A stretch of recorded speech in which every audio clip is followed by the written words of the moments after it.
Hello Tennos, today I Zelp will be talking about the elemental buff from Warframe augments like Saren's Venom Dose and Frost's Freeze Force. This research is made thanks to the curiosity of our very own Blockinstaller on Discord, which asks about those augments and if it's worth having. To decide this, we need to think of the possible greatness these abilities could do. But first, the basics. There are 5 elemental buff augments that is currently available which behave very similar to one another, namely Venom Dose for Toxin, Freeze Force for Cold, Shock Trooper for Electric, Fireball Frenzy for Heat, and a combined element augment Smite Diffusion for Radiation. According to Wiki, single element augments will combine with one another to form a new damage type element. For example, Shock Trooper and Fireball Frenzy will give radiation if combined. This also applies to your weapon. If you have one element on your weapon, it will combine with whatever element augment cast on you. The status chance of these element procs is not affected by status chance mods, but instead follows the default weapon status chance unless it is combined with one of your weapon's elements. With the default 100% power strength, each augment is listed to give you 100% elemental damage. But one thing wasn't very clear, which is what is the extra 100% damage based on. To find out, we need to do some damage calculations. Remember this spreadsheet to find the final damage done on the enemy displayed on the screen. Using this spreadsheet and the damage recorded after a buff from an augment, we can backtrack and find out how the additional damage came about. If you're having trouble understanding this spreadsheet, I highly recommend checking out one of my previous videos where I explain how to use it. Link will be at the description below. So let's start with a control weapon, which is a twin Baslock that has a base 65 heat damage. When equipped with pressure point and steel charge, it will have a damage of 182 heat damage. Against a level 21 elite lancer, you will be doing 130 damage as shown. When Shock Trooper is cast on me, giving me 100% extra electric damage, we will now be doing radiation damage due to the combined elements of heat and electric. At first look, the damage seemed to have doubled, which is from 182 now doing 364 radiation damage. Now because it's radiation from 364, it will have a buff due to the damage modifiers. So on a level 22 elite lancer, it will do 534 damage as shown. But the truth is the extra 100% electric damage is not an extra 100% of the final damage. It is an extra 100% of the weapon's base damage, which is 65, but it also gets multiplied with the other multipliers like pressure point and steel charge, in this case to give you an extra 182 electric damage. Now to prove this, I'll need another scenario that includes me adding 2 dual stat mods, which is Heat and Toxin, and the buff that I'll be getting is Venom Dose, which is Toxin. I've also removed pressure point and steel charge to reduce the multiplier factors and see the effects of the damage now in comparison to just now. Because the Elite Lancer has some negative modifiers towards the gas damage, the damage done is a lot lesser, and after doing the calculations, which will look something like this, here you'll notice that the damage from Venom Dose augment does not increase with other elemental mods, unlike when we are using pressure point. You will also notice that the toxin damage from Venom Dose is added to the overall gas damage and does not stand alone, inflicting gas and toxin separately. In a way, the buff works like you are adding an extra elemental mod into your weapon. So it does not actually multiply with each other under the same category, but it will multiply with other modifiers in other categories. So the fact that the toxin damage from Venom Dose will be added into the gas damage from your weapon instead of standing out alone, this means that for any normal weapon, it can have only up to 3 elemental damage types, including the radiation damage from Smite Infusion. Let me explain. Let's say you have gas and magnetic on your weapon. If you have fireball frenzy, it will combine with your gas. If you have freeze force, it will combine with your magnetic. So basically any single elemental augment you use will combine to become either gas or magnetic, except for Smite Infusion, which will remain as radiation and a separate damage. And that is why you can't have more than 3 elemental damage types unless you're using a special weapon that already have a combined elemental damage type. Knowing what we know so far, a great way to use this buff is on a weapon with no elemental or physical mods, like a critical build. The reason why is because every mod slot that you equip that isn't an elemental or physical damage type, which belongs to the same category as the augments, you will be using mods that will most likely contribute to the buff from the augment damage as well. And as discussed before in a previous video on maximizing damage with this same spreadsheet, having a lot of single category multiplier does not help increase the damage output as much as having a balance between the multipliers.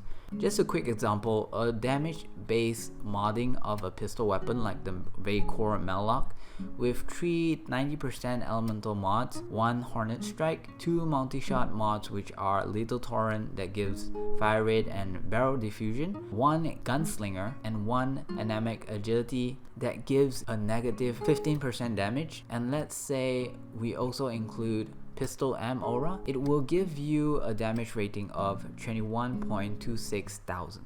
At this point, if you include any 3 elemental augments buff with a 130% power strength, you will have a damage rating of 43.68 thousand.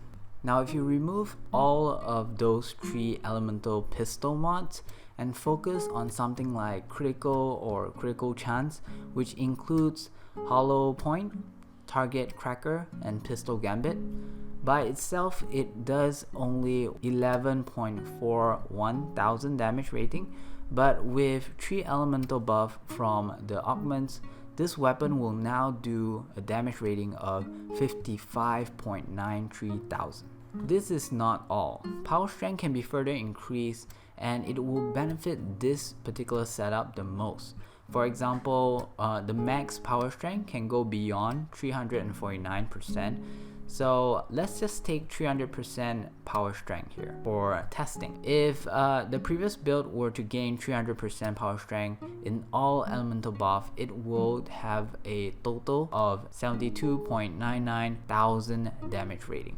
But if this critical build were to gain 300% power strength, it will do 114.14 thousand damage rating. And this is still not all, because considering that pistols has prime mods for critical like pistol gambit and also target cracker, if you were to use those 2 prime mods here, this weapon will now be improved to 160.42 thousand damage rating. So if you were to compare it on its original state before the buff and after the buff, this weapon has gained more than 1,000% damage, or more than 10 times, roughly around 15 times more damage to be more accurate. In case you're wondering how the spreadsheet works and how critical can be made into an average damage output here, you'll need to check out my long and boring video, which I will include in the description as well.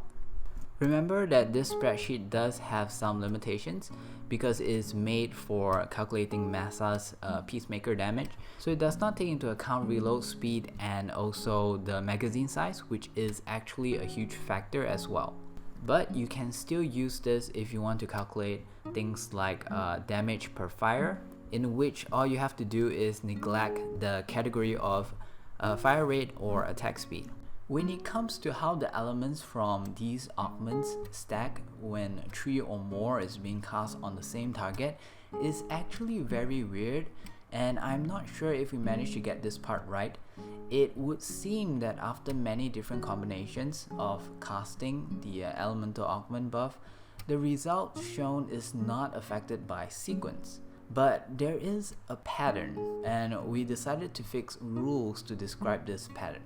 Coal has the highest priority to combine first, and then followed by the next rule, which is electric has the second highest priority to combine. Another rule would be cold and electric would not combine if given a choice, and Toxin will always stand alone unless there is another single element left out. We came up with other theories to describe this as well, but then they only work in certain conditions. The problem with this is that you are limited to certain elemental damage types. For example, you can never get gas or viral on an elementless weapon, no matter how hard you try to combine 3 or more of these elemental buffs. The people that help with this testing is supposed to have 100% power strength and a high duration. We rotated before with different people using different augments, and still the same outcome was shown. So it is less likely that power strength or duration is responsible for the combination, but coincidence does happen. Even with the mods being around for quite some time, it is still extremely buggy. For example, Freeze Force can sometimes cause the target to have a cold aura around it, slowing enemies. If your target is a Volt, it could sometimes also proc magnetic due to the combined element from Volt's passive damage. But I have only witnessed this bug happen once in my testing, and I could not duplicate it again. Another bug is that the buff icon disappears early before the duration actually ends. Now this happens to me pretty often, and even though it no longer shows the icon, the buff is actually still remaining active. There are also cases where the counter appears with more than 5 decimals and it doesn't count down. So yeah, I guess in conclusion here is you really need to ask yourself what is your playstyle. If you are a lone wolf, since you can't cast it on yourself, it wouldn't be useful unless you want to add that buff on the specter or your companion. If you usually play in a full squad of friends that is willing to run these augments, you still need to ask yourself if you are a player that deals damage mainly with your weapon or Warframe abilities, because some Warframe abilities does not gain damage buff from those augments. Also, your squad members will need relatively good duration and power strength to be effective. And finally, since those augments can only be used by specific frames, it might cause some kind of limitation on your squad. Personally, I have yet to see the need for such damage buff, but maybe it is useful for endgame contents with the Zenith Star that I've heard so much about in the comments from my previous video. Please let me know at the comments what you think of those augments, or if you feel like the data we compiled is inaccurate for some reason. This research took a lot longer than others because it is not something that I can do myself. I would like to thank everyone that was involved in this research, mostly from the people at our Discord, and also those that were kind enough to give away some of the augments to those that didn't have in order to complete this research. I'll put a list of names of those people involved in the description. Once again, thank you so much for watching. Don't forget to like and subscribe. Have a pleasant day, Thanos. Bye bye.